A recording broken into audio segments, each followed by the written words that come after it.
Good morning. Now we look into some of the questions that are related to economy so that we'll be able to understand how to answer those questions. As I told you in the earlier classes, some questions will be answered by using the logic. But in order to use the logic also, so we should know the subject, right? So that's what we are trying to do now. So after getting exposure to major parts of this economy, so I have picked up a few questions, so which are considered to be very simple one. So you must just have a look at that. So we'll go for the answering that. And certain questions are fact based, right? So fact based, you need to know the facts, and you will be able to answer that. But kindly remember, whether it is logic, whether you are using the logic or facts, first of all, knowing the subject is very, very important. Now, now let me open the document straight away. I'll show you the questions. Kindly have a look at this. First question on the screen, have a look at this. Industrial democracy means. Some of you might have heard this, and some of you might not have heard this. No issues. You need not get panicked. No tension. Just have a look at this, then try to understand. You know the word industry, and you also know the meaning of the word democracy. So try to use it. Try to use it. Use some logic and try to come to a conclusion. Take little time. Don't get confused. Be patient. Maintain cool. First, read the question. Read the question carefully.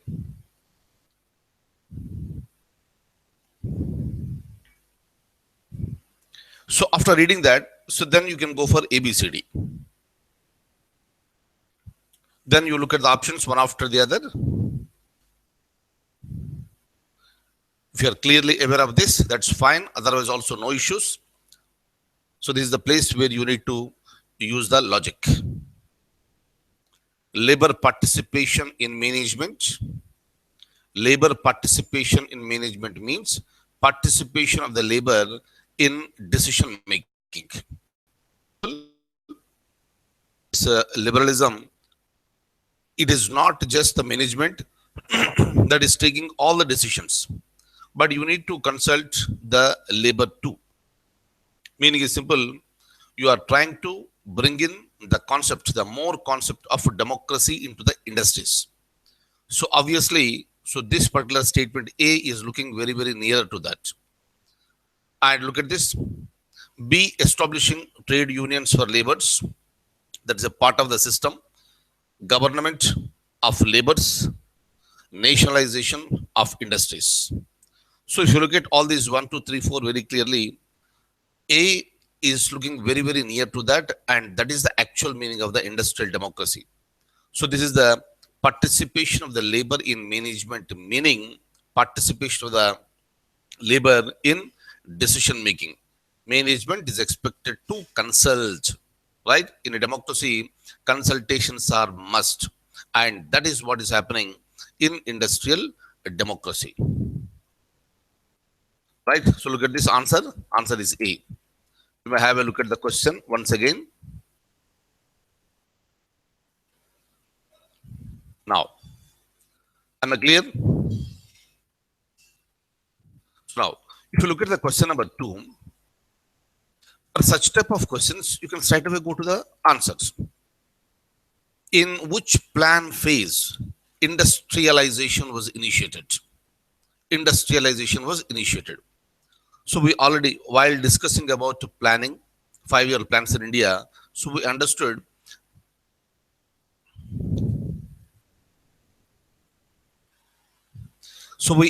very clearly that each plan has given priority to some sectors. Some plan has given for agriculture, some plan has given for industries. So some plan has given priority for, eradication of the poverty. Some plan for, human resource development. Like this, we have touched so many, all the 5-year plans, right? So now the point is that if you read the question clearly, which plan has given priority to industries? Right. So obviously you know the answer. Answer is plan number two. That is a second 5-year plan. So for this type of questions, how much time you are going to take, how much time you are going to take, right? So within, but just by reading the question itself, that will strike your mind, and immediately you will go for the answer. Meaning you are not even spending, right? So just 15 to 20 seconds on this. You are not wasting larger time. That's the reason why some questions may require more time for answering in the exam, and some questions can be answered very, very easily. Example is this. Is that okay? You may spend little time, right? You might have spent little time on question number one, but when it comes to question number two, so you did not take much time, and this is answered very easily. Like this, if you are spending some time more on some questions also, no problem, you need not worry. Every time you need not look at the watch, because so you are saving a lot of time on some other questions also. So that will get compensated, that will be balanced, and at the end of the day, so you are going to finish up your paper well within time. Well within time you are going to finish it up. Only the thing is that you have to be so patient and you have to maintain calm. That's it. Right? So these things you need to practice.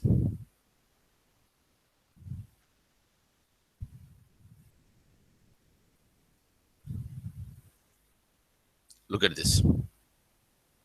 So obviously it's the plan number two. You already know it.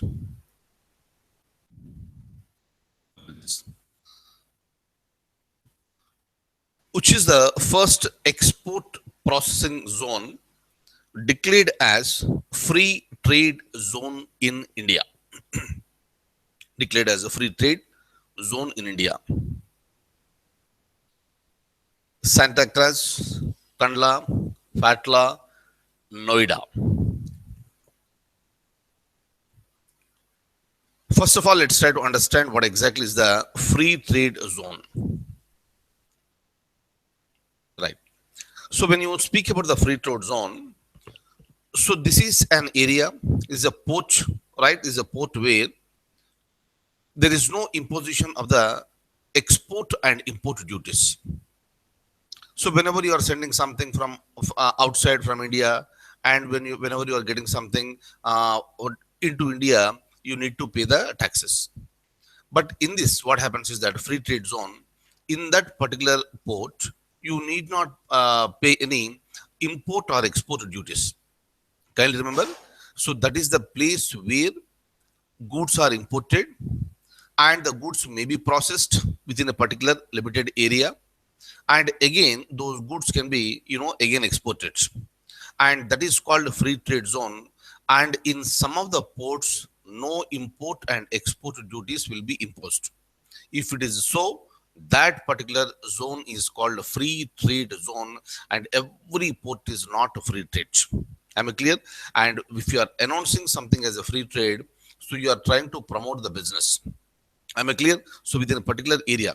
But if that particular goods or product, if you are trying to send it to the customers within the country, then that will be attracting the customs duty. Otherwise, no customs duty, nothing will be there, and that is called free trade zone. And in India, the first free trade zone is a Santa Cruz. Where is it located? Mumbai.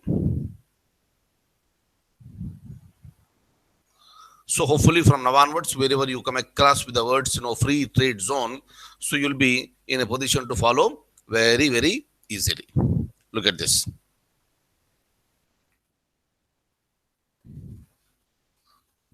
Okay. Next. Next, I'm going further. Which institution is known as soft loan window of World Bank? You know what is World Bank? You know where is it located? Everything you know. Right? But we are talking something about the soft loan window. Read the question first. So for answering these questions, first of all, you need to know what exactly is the meaning of the soft loan window. Right? So whenever we say soft loan window. So this is a particular institution which is providing loans. There are so many international organizations which are providing the loans, but the rules are very, very stringent. But whenever I say soft loan window, so this particular institution will be providing loans at concessional rates. This particular institution will provide the loans at concessional rates when compared to other nations. And this concession will be given to the developing poor nations. Poor nations, obviously, so they are not in a position to pay the, the complete interest rate. That is the reason why some concessions will be given, some subsidies will be given to those countries which are on the path of the development. So that is the reason why for developing poor nations at concessional rates, if you are providing loan, that loan is called soft loan, and the institution that is providing this soft loan is called soft loan window, right? So now again I'm opening the document. Now let's look at the question. Look at this now. So which institution is known as the soft loan window of World Bank? So obviously of World Bank means definitely it should be a part of the World Bank, right? So now if you look at ABCD, let's go to this answer. Answer is B. Answer is B, that is IDA. Let's try to understand what exactly is this. IDA, it stands for International Development Association. IDA is International Development Association.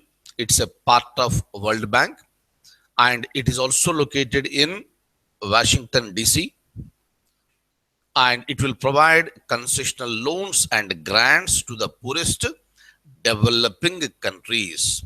Kindly remember this, very, very important one.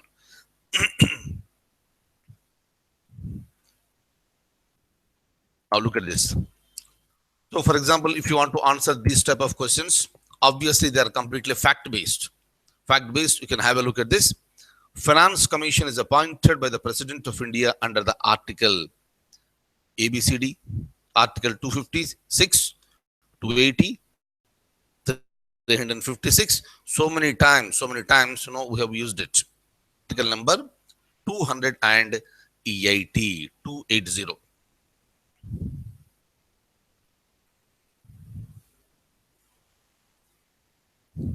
Right?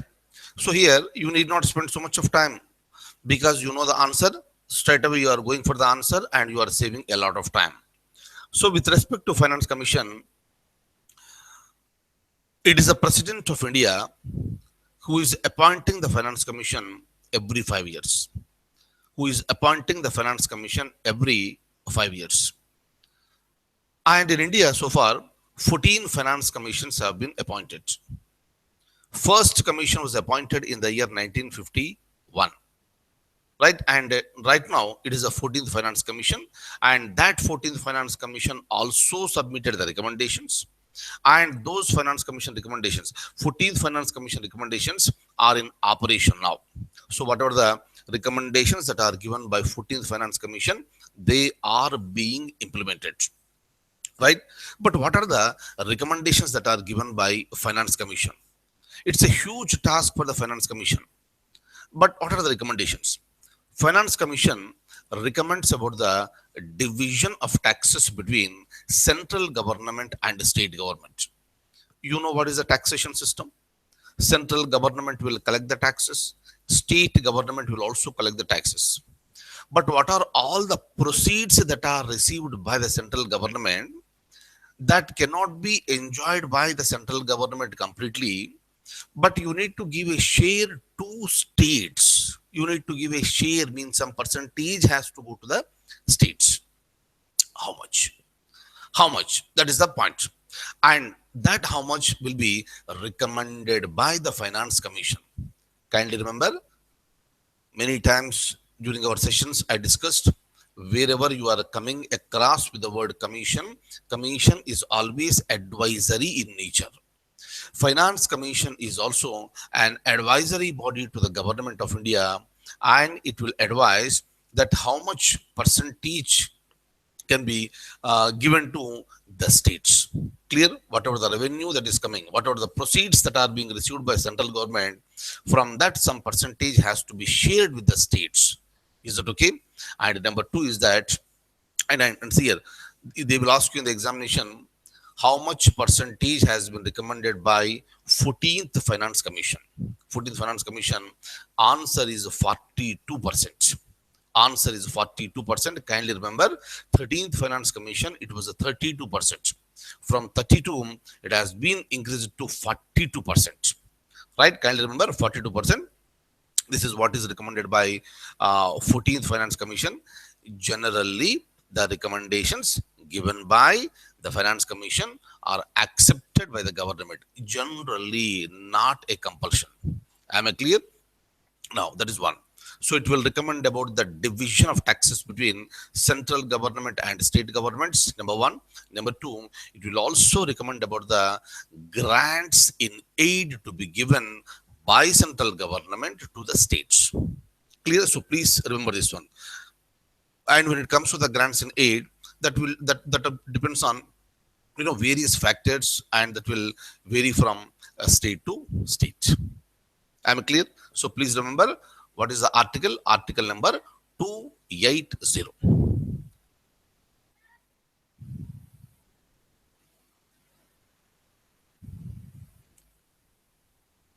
Look at this. Clear? Look at this.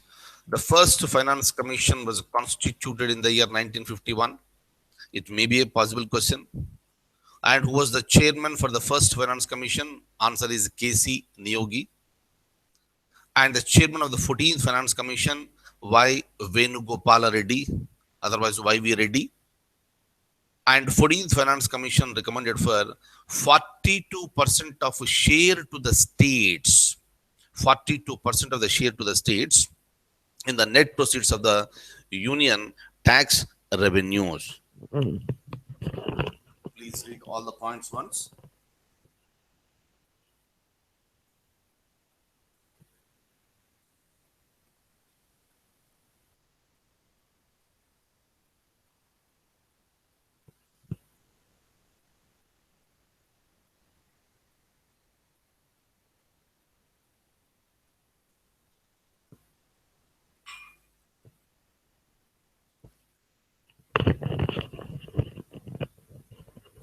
Okay, so let's move further.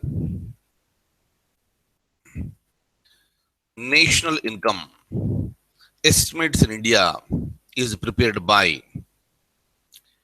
NITI Aayog. What is national income? We know that. Reserve Bank of India, or Finance Ministry, or Central Statistical Organization. Right? So these type of questions are asked in any examination, please. In any examination.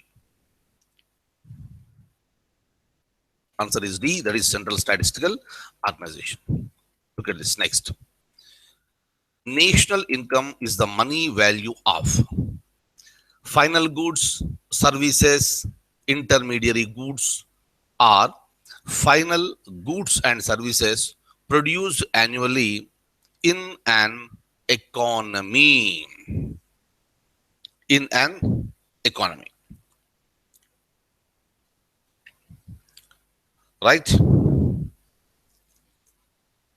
Look at this. Read the question once.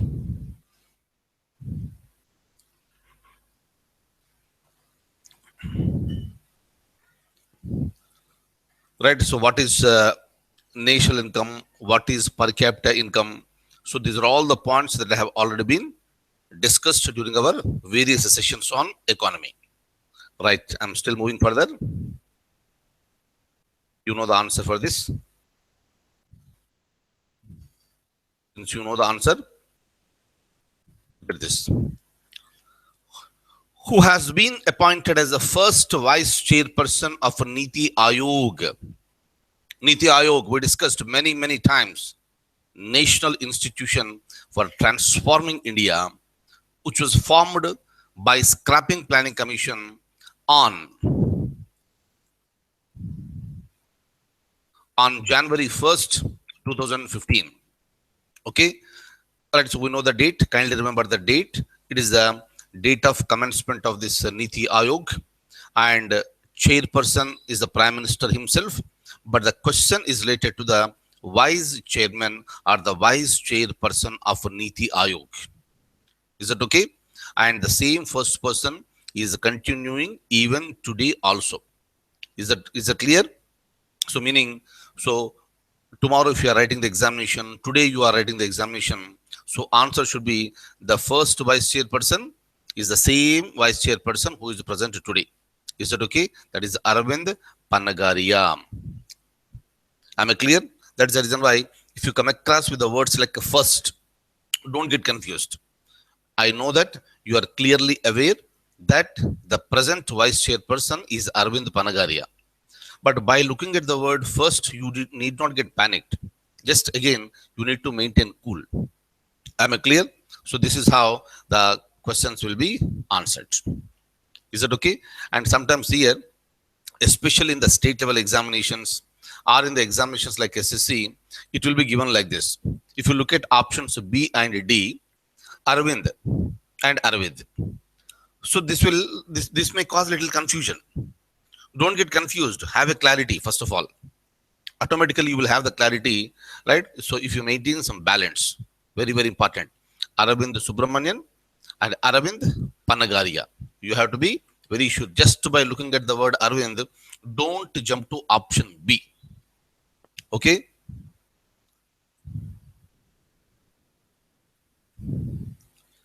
Why I am telling you so specifically is that this is a general mistake that is made by the aspirants. Aspirants are serious, they are learning, but when it comes to the execution, unnecessary tension that will spoil the whole show. Okay, so be very very comfortable. That is the reason why practice is very very important before you go to the exam, right? Practice means what? It's not just taking the questions from somewhere and reading the question superficially. No, superficial reading will not suffice. Take it for granted. You need to understand the subject in depth. The more you understand, the more clarity you will get, and more questions you will be able to attempt, and more marks you are going to get, and definitely you will be there in the service, right?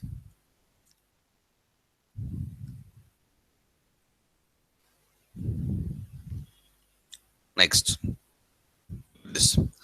And if you look at the CEO of NITI Aayog, it is Amitabh Kant.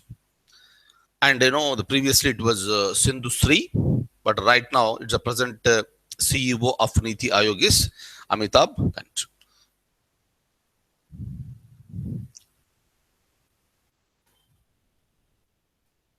Look at this. Again, very frequently asked questions. Which state possesses the maximum percentage of SC population, scheduled caste population? Uttar Pradesh, Madhya Pradesh, Kerala, Punjab. Kindly remember here. So whenever such type of questions are asked, obviously, so we need to refer to the census, right? And the census in India is conducted every 10 years. Is it clear? First time it started in the year 1872, and from 1881 onwards it has been regularized, and since then census is being conducted in India every 10 years, and the latest census is 2011. Okay, 2011, and we are in the year 2017, and after 4 years in the year 2021, so we are going to have another census. But because we are in the year 2017, if these type of questions are coming up, always we depend on the latest census, and for you and me the latest census is the 2011 census, and according to this, it is the Uttar Pradesh, Madhya Pradesh, Kerala or Punjab.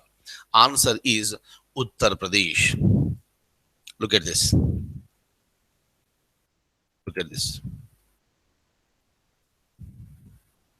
Four states accounts for nearly half of the country's Dalit population, according to 2011 census. Uttar Pradesh stands first with 20.5% of the total scheduled caste population, followed by West Bengal, and Bihar is with 8.2 and Tamil Nadu with 7.2 comes the third and fourth. Meaning is simple: Uttar Pradesh, West Bengal, Bihar, and Tamil Nadu. Clear? And when it comes to the Dalits, right? So they form around 16.6% of the India's population. Is that okay? 16.6% of the India's population. And if you look at the last statement, the latest census recorded nearly 20.14 crore people belonging to various scheduled castes in the country. Am I clear? And for this question, the answer is Uttar Pradesh, right? Next. Hope I'm clear.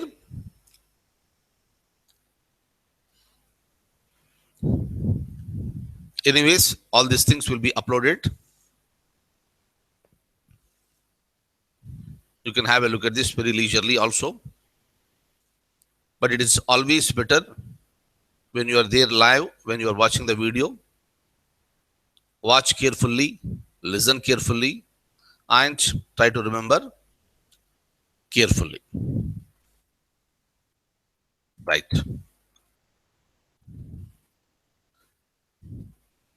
When was the first budget of a free India was presented?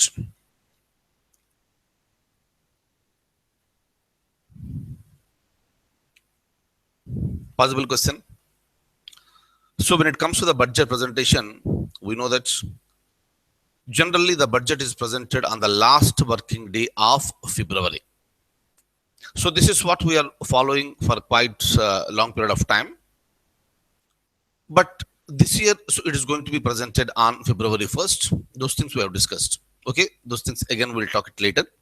But otherwise, the question is that when the first budget was presented in India, in free India, obviously that should happen only after we attain the independence. Clear? And you know the date of attainment of independence to India, right? And during the time, the Prime Minister, Jawaharlal Nehru was appointed as the Prime Minister, and some members have also been appointed as this Council of Ministers. So like this, the government has been formed. And since the beginning, it's a practice that the budget is presented by the finance ministers. And hope you remember the name Shanmugam Shetty. Shanmugam Shetty was the first finance minister of India. Finance minister of India. Is it okay? Right now it is Arun Jaitley, but at the time, the first person was Shanmugam Shetty. And when it comes to the presentation of the budget, that was presented on 26th November 1947. Clear? So we got independence in the year, in the month of August, and the budget was presented. The first budget was presented on 26th November. Please remember this date. Is that okay? 26th November 1947. The first budget was, the presented, right? And the first finance minister of India was the Shanmugam Shetty.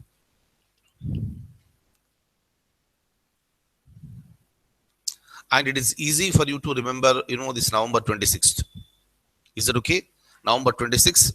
So because it is the date on which the constitution was adopted, but when it happened in the year 1949. Is that okay? And exactly 2 years before that, the first budget was presented. Am I clear? Just remember November 26th, that you can remember easily. But the year is very, very important. Year is the year in which we got independence. November 26th, 1947.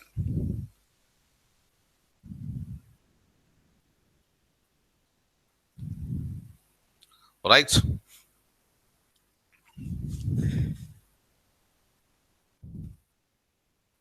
Look at this. Okay, answer is D. You may have a look at the question once again. 26/11/1947. Look at this. Just now I told you. Name of the first finance minister who presented the budget of Free India. Answer is B. R.K. Shanmugan Chetty.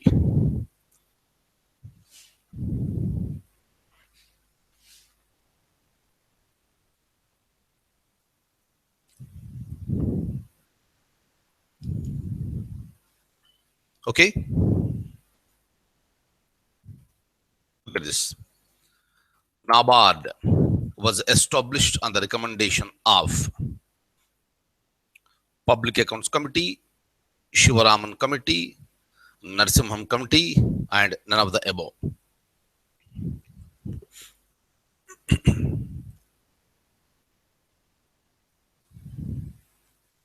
Right? So you know what is this NABARD? National Bank for Agriculture and Rural Development. In fact, this committee, this bank was established in the year 1982. Please remember this. Okay, you know what is NABARD, and year of establishment was 1982. And but the question is related to which committee recommended this. Okay, which committee recommended for the establishment of NABARD, right? So answer B, that is Shivaraman committee. So these are the facts that you need to remember it. There is no other go. How do you remember?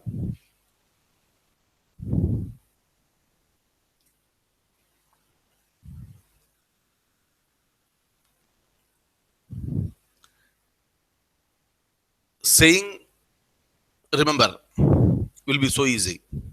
Is it not? Since our childhood, we are hearing this. Teachers used to say, remember. Parents used to say, remember.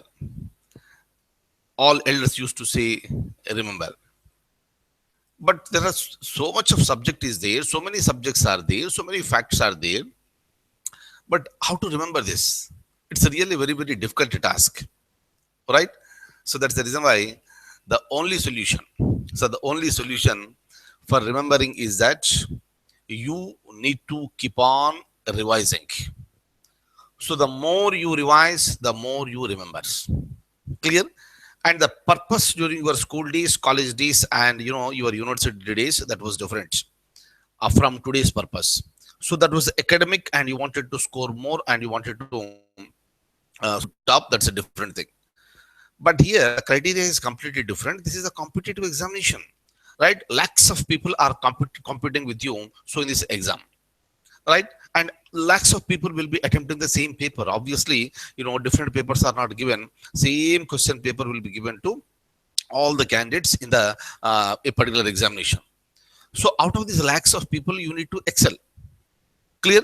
So one thing is that you need to remember. How do you remember again? Right? For remembering, you need to keep on revising. That's the reason why I was telling you many, many times, whatever you are listening, whatever you are learning, you have to make a very, very brief notes, short notes. Clear? Not notes like this, please. Not notes like this. So very, very short points you need to make it.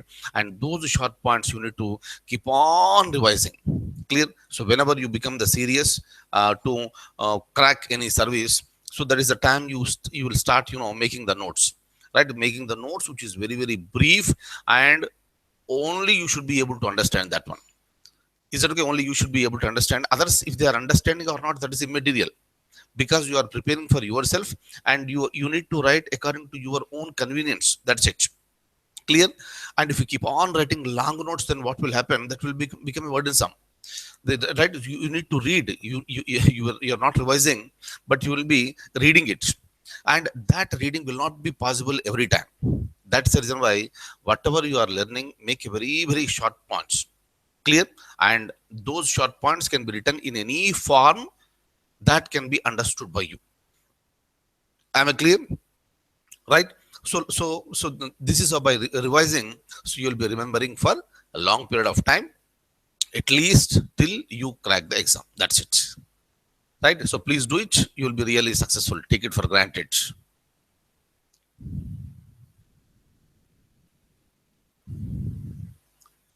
Now, It is established in the year 1982. What is established in 1982? NABARD. Look at this. Look at this question. Sampurna Gramin Rojgar Yojana has been launched from. It was launched on 25th September 2001. Okay. Sampurna Gramin Rojgar Yojana.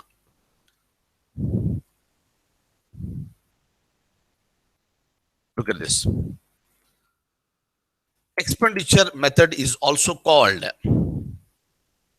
income method, outlay method, value added method, none of the above.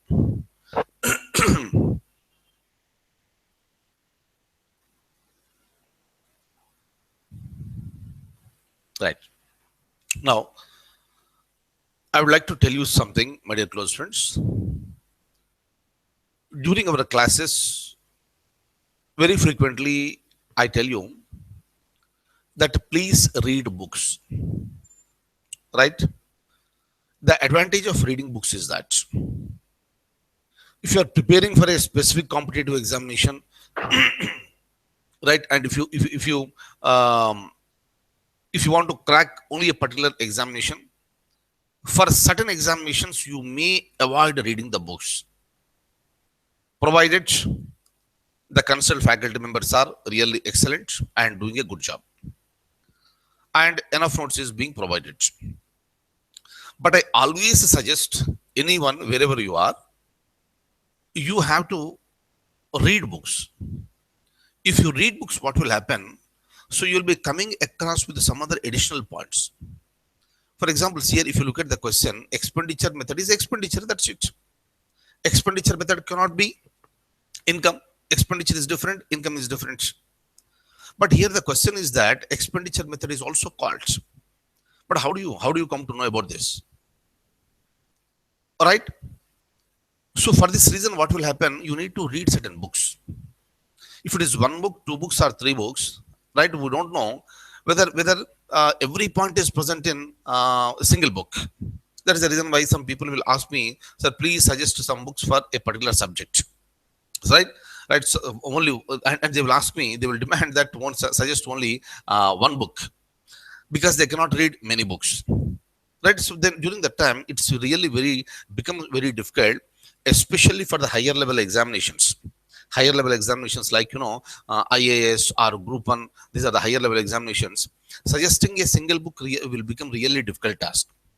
So because of that reason, you need to read various types of books. Clear, of course, that all depends on the availability of the time, right? You cannot keep on reading the many books, but you need to take a few standard books, at least 2, 3, and you need to read it. So during that time, what will happen? Whatever this point we have seen, so this expenditure method means, so those things will be present in those books. So then, so you will be increasing your horizons. That is what is important for the success of this examination. I'm not saying that you need to read compulsory books or something. Without reading certain books, also many people are clearing. That's a different thing. But if you are reading, that is always an added advantage. Otherwise, here, so wherever any faculty member is speaking something about the expenditure, you will always say expenditure only. That's it. Clear. That is easily understood. But if the questions are coming like this, then what will happen? Clear? And this expenditure, this is otherwise called outlay method. Right?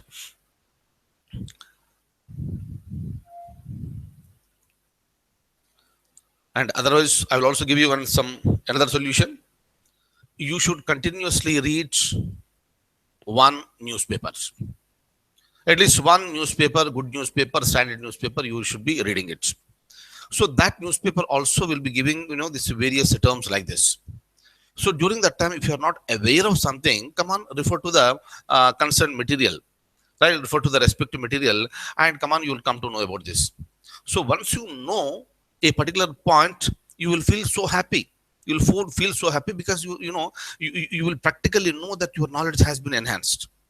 And once you start feeling this internally, you will feel to learn more, meaning you are moving very fast towards achieving your goal. Is that okay? That's the reason why kindly be aware, kindly be highly conscious. Okay, your consciousness is going to give you the service. All right. So you are something different today than what you were yesterday. Before you sleep last night, right, you were something, you had some knowledge, and by now what happened, so you have gained some knowledge. Definitely, I know that some points, new points have been covered over there, and your horizons have been increased. And by tomorrow morning what will happen, so you are learning many many many things. That's the reason why you need to put your complete efforts, you need to be dedicated to get into the service. You do it, you'll make it. Nobody can stop you.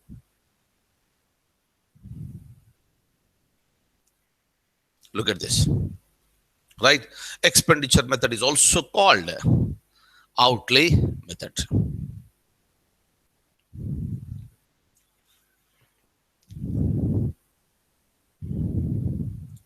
Obviously, what will happen once you know this one, if you come across with this type of question in the examination, you will not be panicked. You will not be panicked, and you'll be more comfortable, right? And you'll feel more happy. Look at this. SEBI, Securities and Exchange Board of India, was established in the year 1993, 1992, 1988, or 1990. Answer is 1980.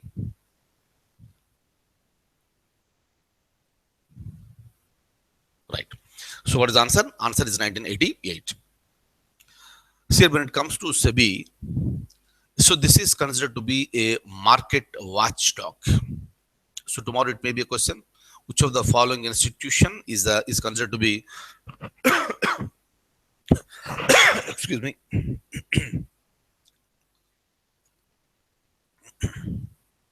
considered to be market watchdog? So what is happening in the market? There is a share market that will be closely monitored and controlled by an institution that is called SEBI, Securities and Exchange Board of India. Right? Um, Even during our current affairs discussion, also I was referring to this institution very frequently.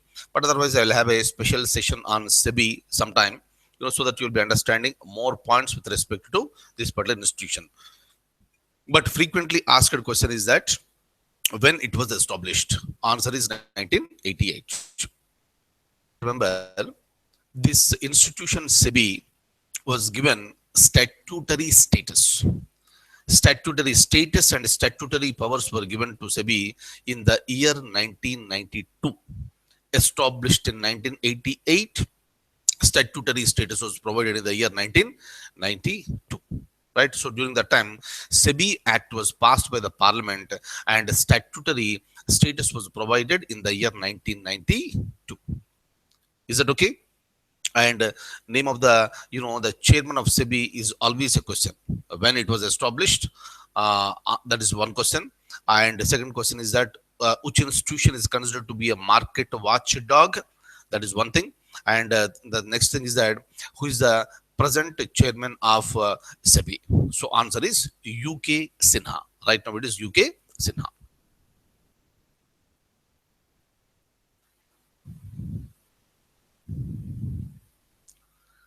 Look at this.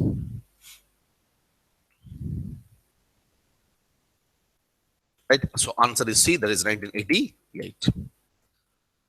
Look at this. Right. See here. SEBI was given statutory powers in 1992 through SEBI Act of 1992. And look at the names, please. Current chairman, that is UK Sinha. Just now I told you. So this is a part of current affairs. And with respect to, as a part of GK, they may ask question like this: who was the first chairman? The first chairman of SEBI was Dr. S.A. Dave. Please look at the name carefully.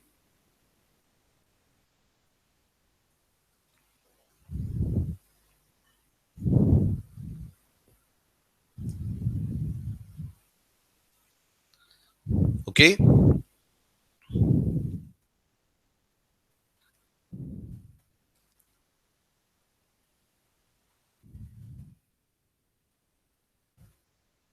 The question, please. The working of SEBI includes, just now we saw what is SEBI, to regulate the dealings of the share market, to check the foul dealings in the share market, to control the inside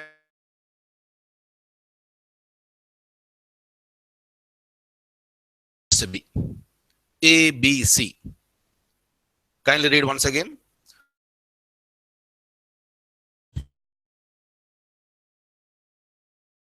In the share market,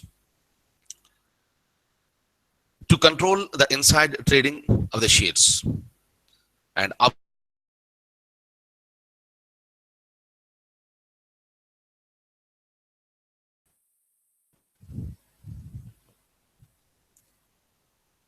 right.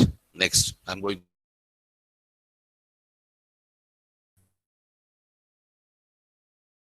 Now have a look at this. Chairman of a tax reforms committee was important. So we have a tax, a restructured tax that is present in India, and that tax reforms committee was headed by, that is a question. Okay, if you look at the name, option D, that is Raja Chalaya. It is popularly known as the Raja Chalaya Committee, and that committee has given various recommendations with respect to restructuring the tax in India, and many people were brought under the net of the taxes. Is that okay? And answer is option D, that is Raja Chalaya Committee, and he's considered to be the chairman for Tax Reforms Committee. Okay, very frequently asked question, so please remember this. Next, look at this. Service tax was brought into force with effect from.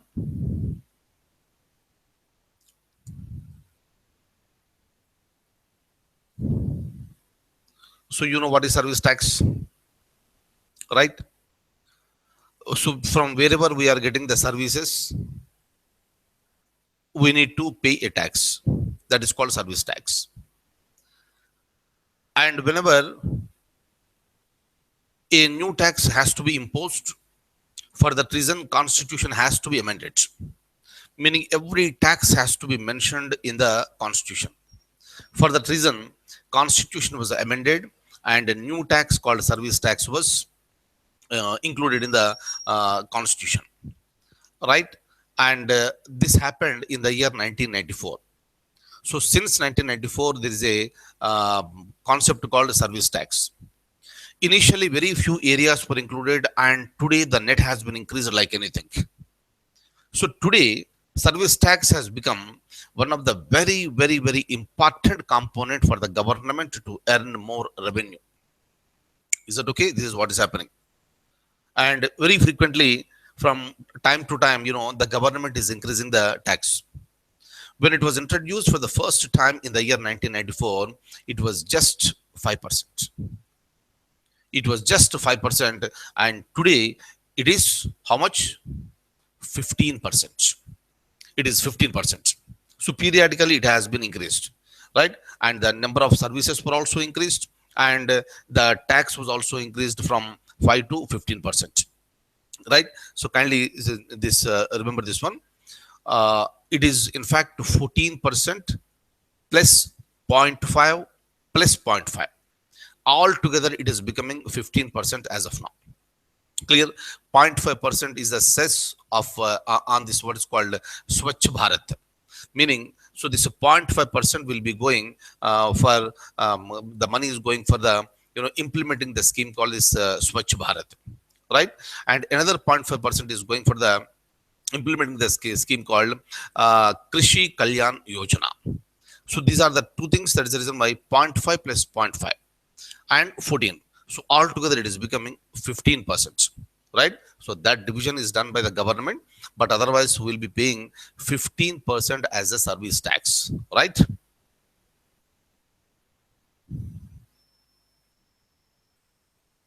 Every time it is there in the news, service tax, because the government is increasing the these areas to be falling under this service tax. Look at this. It was first brought into force with effect from July 1st, 1994. Look at this. Just now we saw something, Raja Chalaya committee, and service tax was introduced not by, on the recommendation of.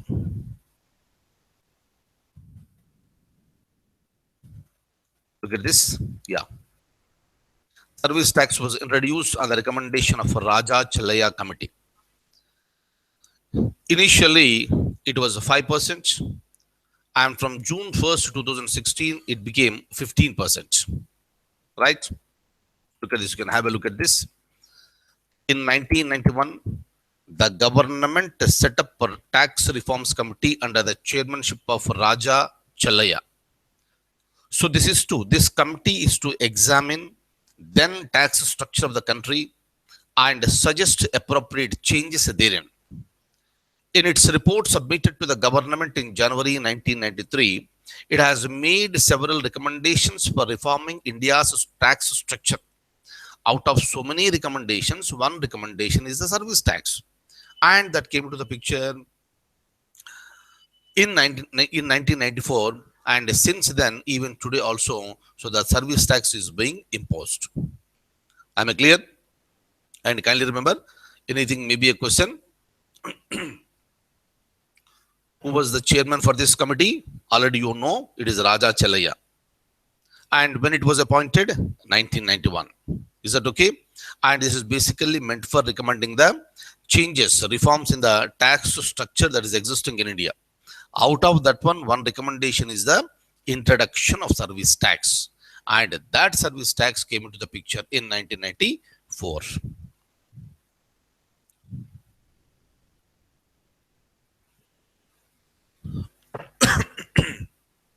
Next. Look at this. The following is a better measure of economic development. Employment, size of exports, rural consumption, or national income. Everything is good. But better measure, out of all these, the better measure is the national income. So you are looking at the wider perspective. That's the reason why option D is the answer in this case.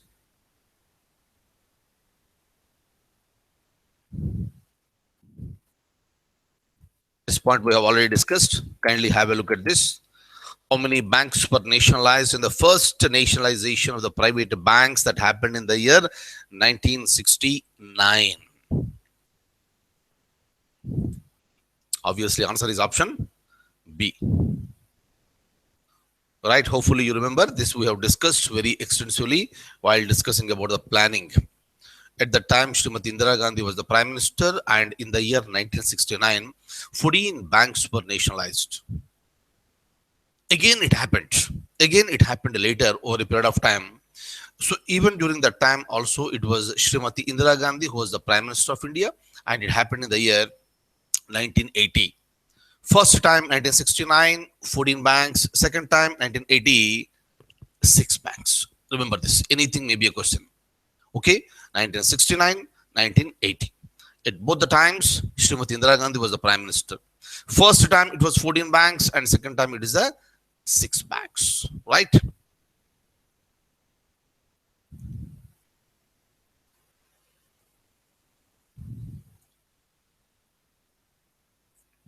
Okay, next.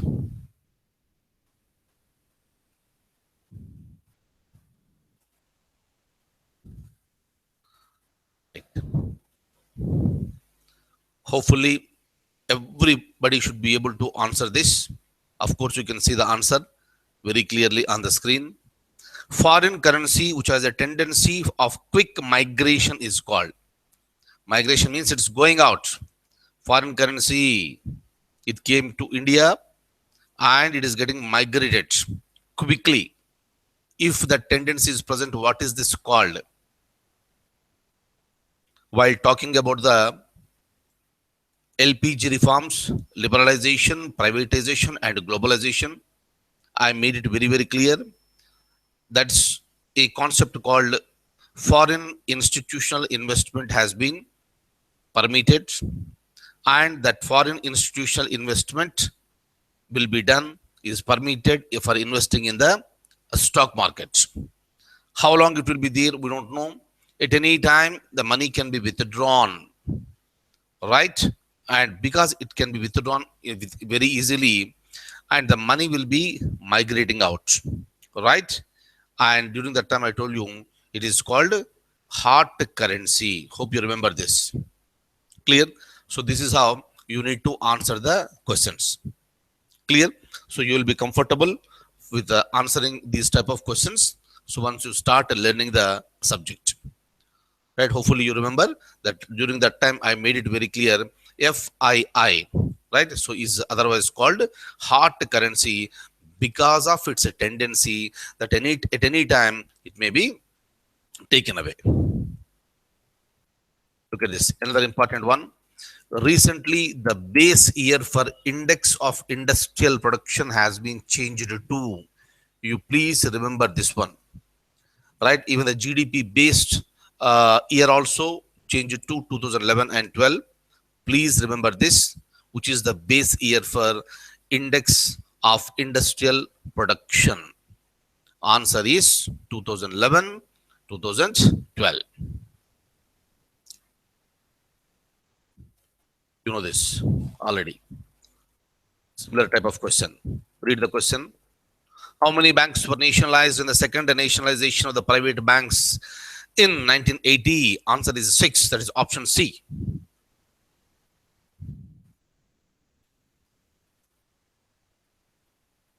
Look at this.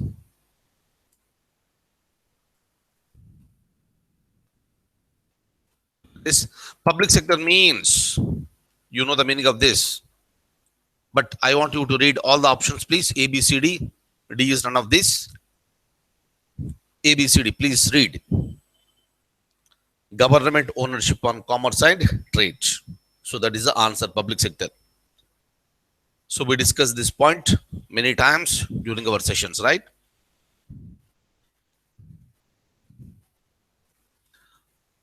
Another important point.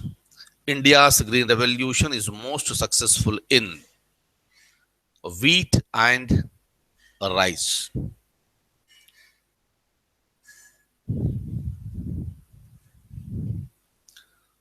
So whenever you talk about green revolution, I am talking about the agriculture, right? So whenever I talk about the green revolution, two people will come to our mind. That is Norman Borlaug. So he's the father of the green revolution, and another gentleman is the M.S. Swaminathan. And M.S. Swaminathan is considered to be father of green revolution in India. Is it okay? And whenever we speak about green revolution, that's always important, right? So green revolution, white revolution, blue revolution, every type of revolution is important. And whenever you come across with the these words, so kindly pay attention and read it completely. Is it okay? So these are the few questions we have seen now. So hopefully, so it cleared some doubts, and it also cleared some doubts with respect to how to attempt answers carefully, how to attempt the questions carefully, right? So that's all for today, and I'll see you in the next class, and take very good care of yourself. See you.